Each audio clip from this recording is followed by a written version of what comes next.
Alright. Don't go through the fence.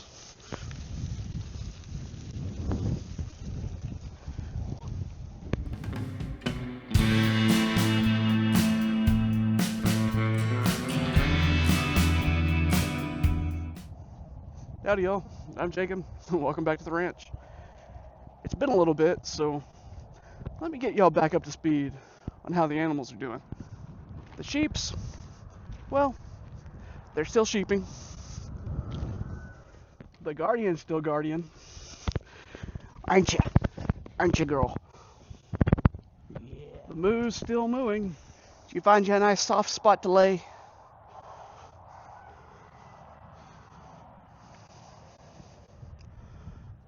You like being out of the wind, don't you?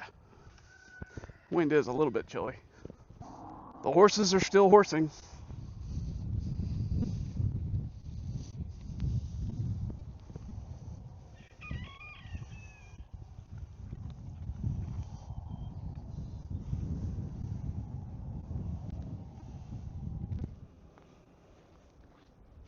The mobile chicken coop's still immobile? Yeah, I don't want to talk about that one. And last but not least, the goats are still goating in the exact same spot they've been for the past few weeks. Look out, girl. Get down, sit. Good girl. As you can kind of see, we've been throwing out hay and rolling out bales in this area that we've had them pinned up in to try and get some ground cover out here to help improve the soil. Would you stop it? Would you stop it? And this last bale we put out was a wheat bale. So, in theory, come early spring, we should get some growth out of this one spot. So that's going to be interesting to see. But in this area that we've had them, they've had access to roughly an acre and a half of forage, and they've cleaned it all up pretty good. Would you go bark at those pigs? Tell them to go away. I don't know if y'all can hear it, but there's some pigs squealing down the creek line through the brush.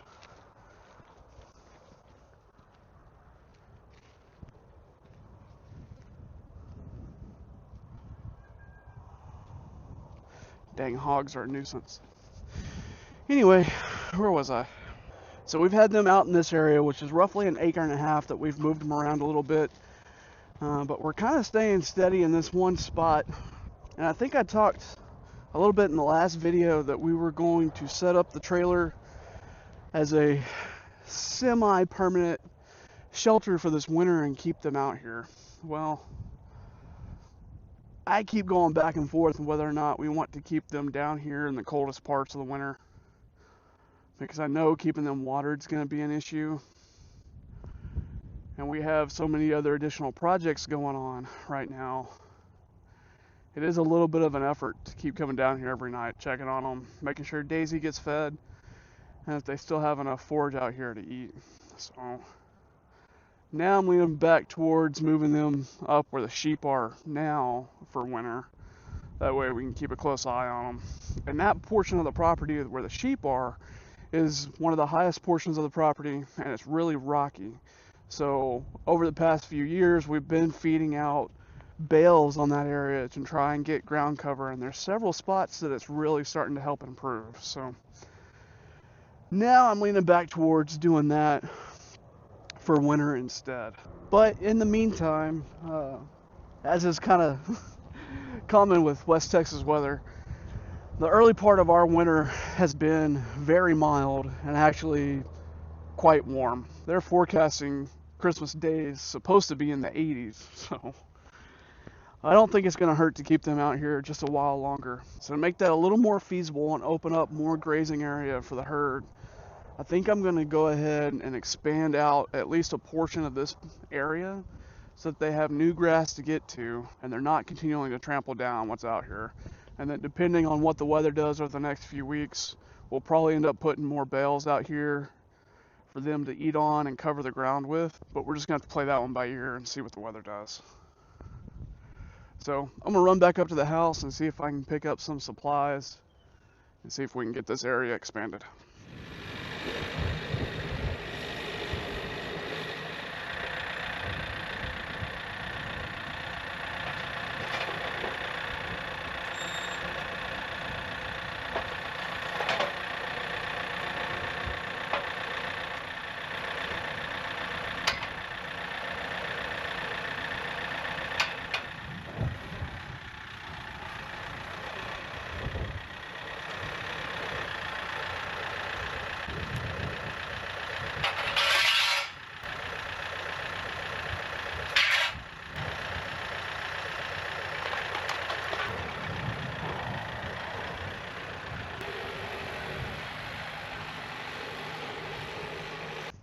This might come in handy. Now, I've seen other producers use this trick on some of their portable electric, where they'll take PVC and slide it over top of their T-posts so that their fence doesn't ground out, and you can attach whatever you need to that PVC. And I happen to have some 2-inch that I picked up for a plumbing project I'm going to try and get to this winter. So I'm going to see if I can steal some of those once I find a battery, and see if I can use them on this fencing. We'll see if this has got enough juice left in it.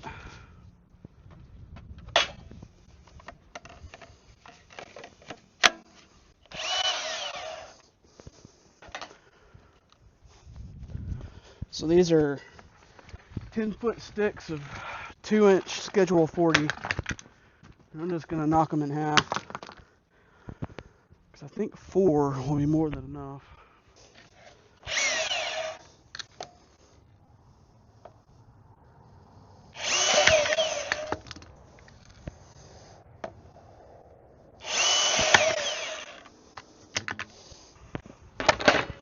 Alright, I'm going to pull the saw up and we'll head back down.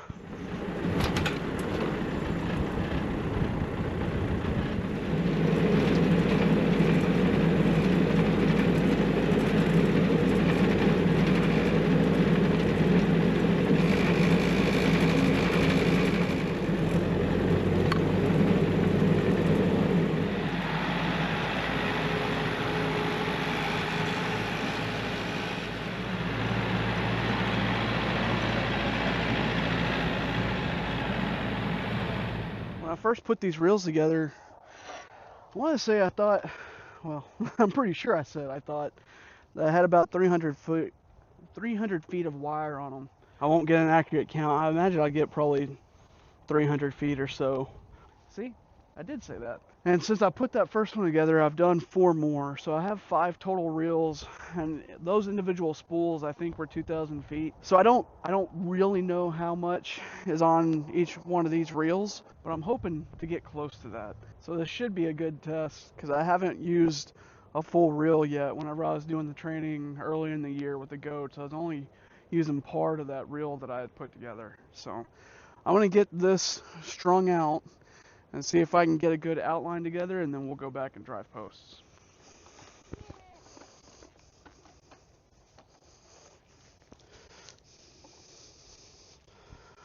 Alright. Let's see how it goes.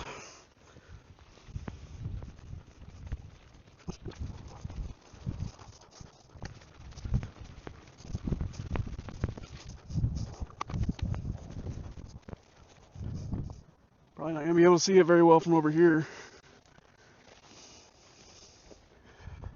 There's a good chance that's probably pretty close to 300 feet. Alright, up to the north side. So I may run into a little bit of an issue with this. I don't know how well you can see it, but when we put this netting up,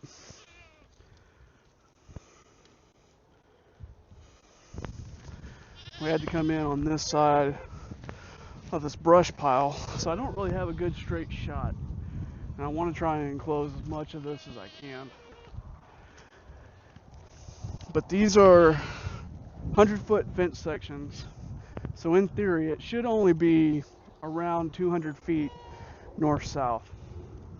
So if I do indeed have 300 feet wire on these reels, then I should have a decent amount to play with, but I have a feeling this may come back to bite me.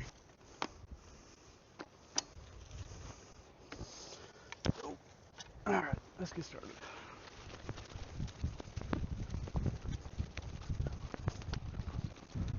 Well, I had to stop just a little bit short.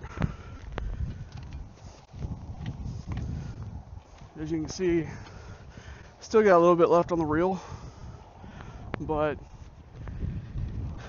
if I ran it all the way out, it was getting in to having to cut through this burn pile. So brought it back, and that'll give me just a little bit extra if I need to make this turn to meet the other end of the reel. So it may not be a bad thing that I had to backtrack just a little bit. Alright, I'm gonna go grab another reel and I'm gonna start back at that end and work this way. Well, I'm pretty confident they're not 300 foot on those reels. This next one ended up being probably 75 to 100 feet short,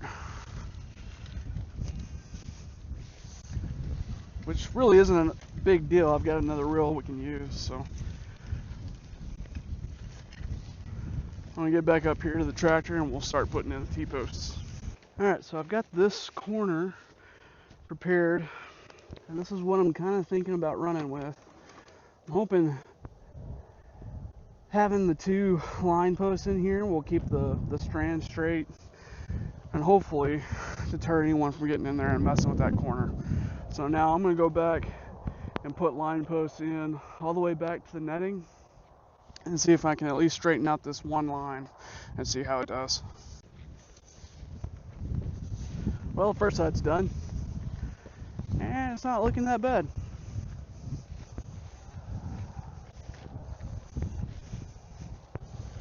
See if I can get you a better shot up here.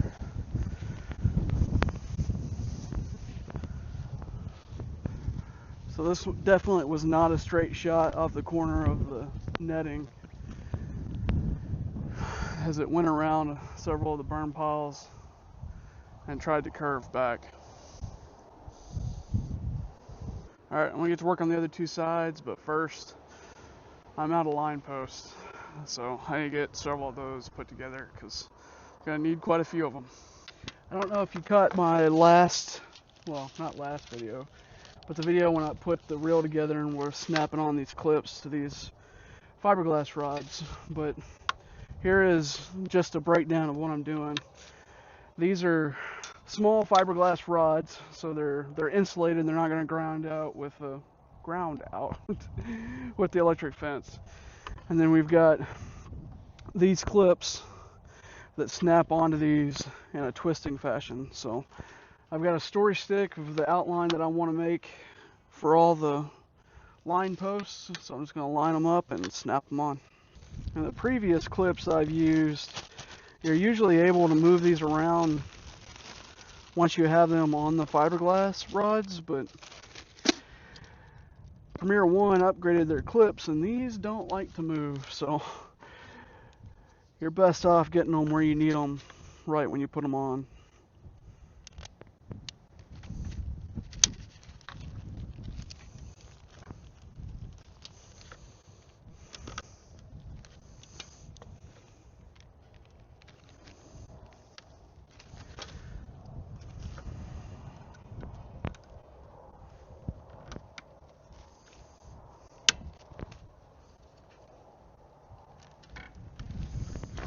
And some of them don't like to go on. There we go. Alright, one down, 20 more to go.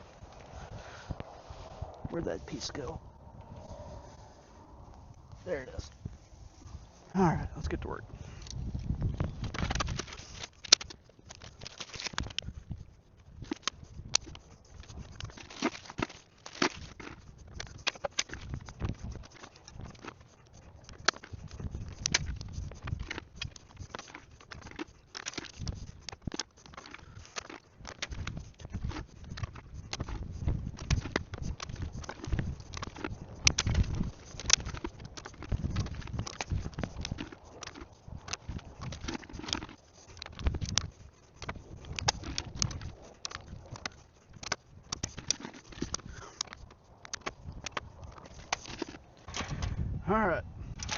Line posts are done. See if we can head down here and put some more T-posts in.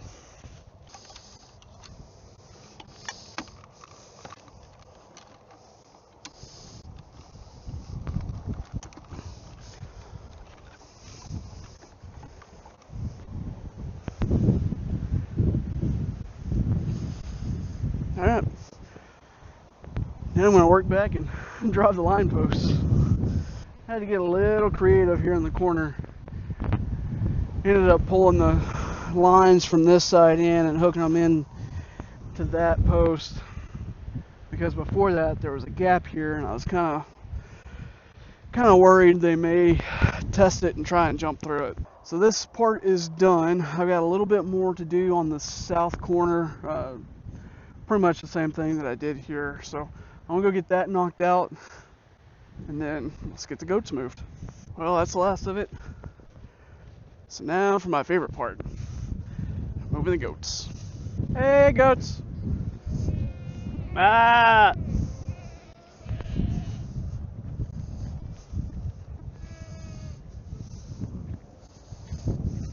Y'all ready?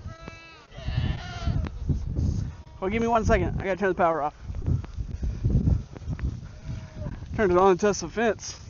It'd be kind of bad to try and open up that netting with it still on. Alright. Let's try this again. Hey, goats! Hey, goats! Ah!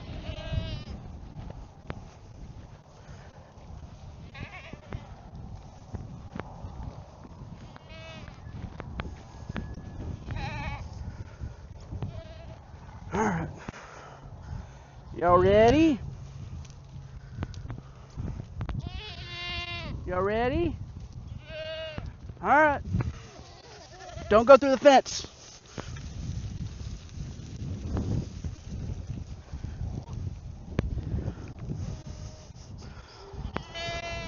I'm gonna go turn that fence on before they get close to it.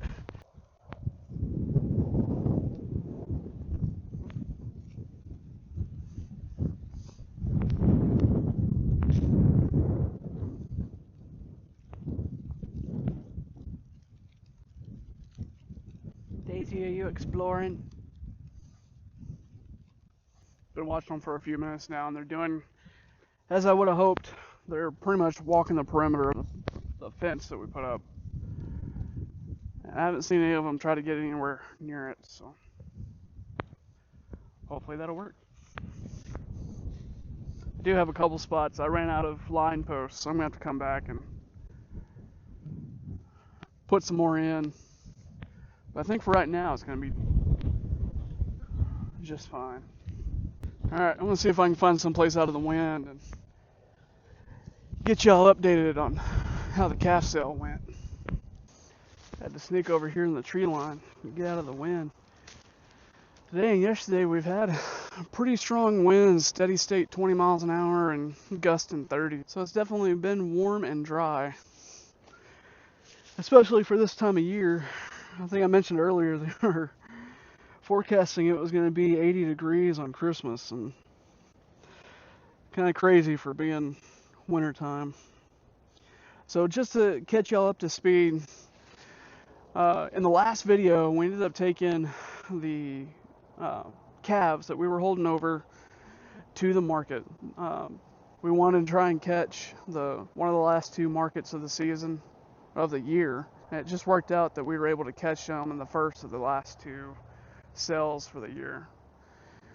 And going into the sale, of course, we had 5 calves that we took. Only 3 of those were ours. They were the 3 heifers that we took. And based on my estimation of their weight and what the current prices were doing, I was expecting, anywhere from $1,700 to $1,800 a head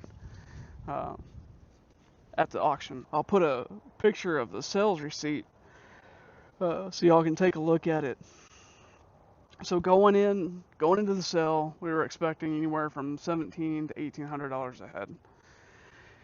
And as it turned out, 2 of the 3 heifers did end up bringing $1,800 a head. So one of the black heifers and the red heifer brought about $1,800. The one that I'm kind of not really frustrated, but the one I'm not really understanding is one of the black heifers brought $1,200.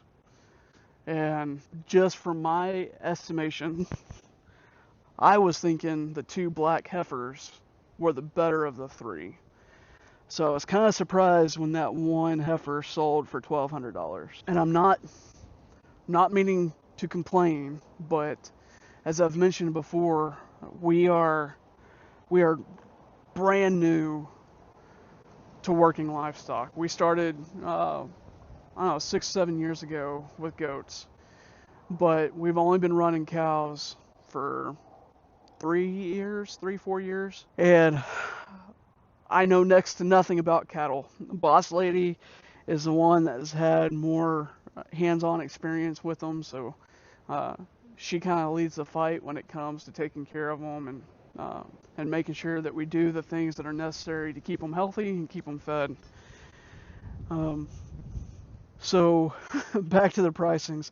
I was surprised that the one black heifer brought $1,200. And the biggest thing that is frustrating for me as we go through this process and trying to learn how best to raise livestock for sale, we try to keep notes and we try to document everything that we do. And the videos are part of that. So first and foremost, we can learn both from our mistakes and from our successes in what we're doing so that we can replicate, well, hopefully replicate that activity. So with the one black heifer, which keep in mind going into this, I personally thought the 2 black heifers were the better of the 3. Having the one come in at $1,200, what I found frustrating is, one, I don't know without a doubt which of the 2 black heifers that was. They did end up selling all 3 of them individually. They tagged them individually.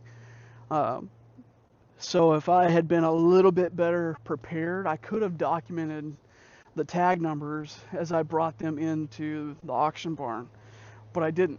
That's on me. Because of that, I don't know without a doubt which of the 2 black heifers went for $1,200. That being said, if I had to pick one of the 2 that I thought was in worse condition, it would have been the one that had a bit of a red tinge to her. And I probably have video that I can throw up on the screen as to which one I suspect went for less. So we were kind of disappointed the one heifer went for $1,200, which was about $600 less than the other 2. So that's kind of the first takeaway from this. The second, which was another mistake on my part, that red heifer we took in was actually a yearling heifer, and I'm fairly certain she had a good chance to have been bred.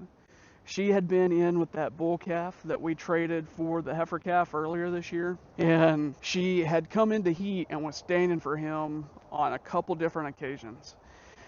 So another strike to me. I should have had them preg check at least, at a bare minimum, the red heifer for whenever I dropped her off. I think if I had done that, then if she were bred, and I'm fairly certain she could have been, that she would have brought more money too.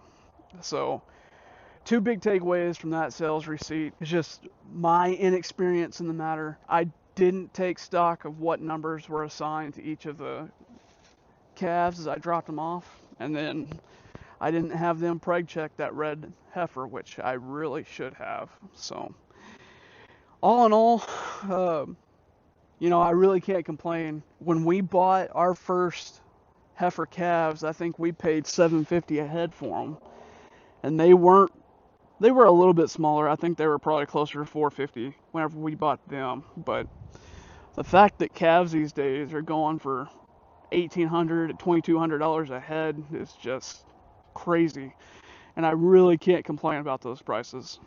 But there are some lessons to be learned, and hopefully I learn them and will correct them next time. And for the 2 black steers that were part of that group, they were my in-laws' cattle. And while I don't have a picture of the sales receipt for them, they ended up going for $2,100 and $2,200 a head. And I think they were in the $550 to $590 weight range. So they did really well on the steer calves for sure. But I just wanted to get y'all updated on how the sale went, some of the lessons learned from the activity, and some things that hopefully we can do better next time to, one, be able to learn from the experience, figure out what we are and are not doing right, and 2, hopefully increase those prices, especially if we have a calf we expect is bred. There's no reason to sell them off as open when you have the chance of increasing your take-home pay from having what is essentially a more valuable calf. So that about sums up this video. If y'all have any questions, put them down in the comments below and I'll get to them as quickly as I can. As always, thank y'all for tagging along, and we hope to see you next time on Wag Ranch.